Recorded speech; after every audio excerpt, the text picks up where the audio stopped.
think science is really important for managers to utilize, and it allows them to really make decisions more holistically. It allows them to think about impacts of a singular decision on the whole system and understand that system, and to really be forward thinking too and think about how their decision is going to impact the future of that community, the future of that environment.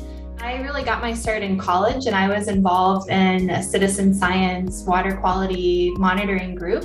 And from there, I led water quality monitoring efforts of local beaches, and that data was posted on a website and posted in the university newspaper. And it was kind of my first introduction to how science can be used to help people make decisions. In this case, it was whether they wanted to go swimming or not, and to help keep people safe.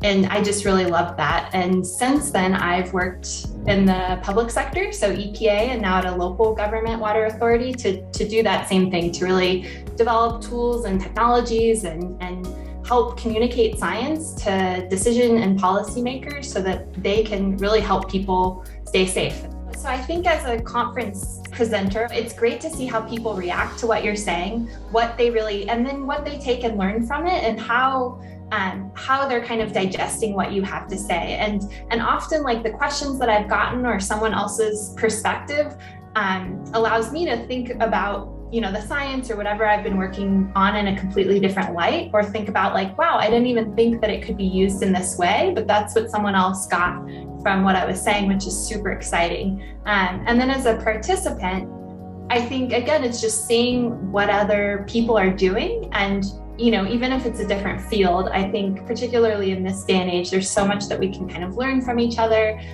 different scientific or data analytics tools that we can use from different disciplines. So there's just all kinds of great kind of crossovers that can happen in moments when you don't always expect it. I like being part of this network and community, and it really gives me hope, particularly that we're engaging, again, those local governments, we're engaging those academic scientists, and there's so much enthusiasm for how those groups can work together and how they can really help each other and how they can really leverage those relationships to make these informed decisions that we've been talking about. And it's just fun collaborators that maybe you don't realize people are doing very similar things in different regions. And then it's, then you get the opportunity to kind of converse and hopefully get to know them and leverage what you're doing so that it can have a bigger impact. My life has revolved around water since I was a kid. So I'm a surfer and scuba diver, snorkeler, swimmer, lifeguard, everything. So I think, it was a hobby. And as I mentioned earlier, getting in as kind of a citizen scientist in the beginning really made me see that it could also be a career to protect this thing that gives me so much joy and comfort in my own life. I could protect it for other people to use it too.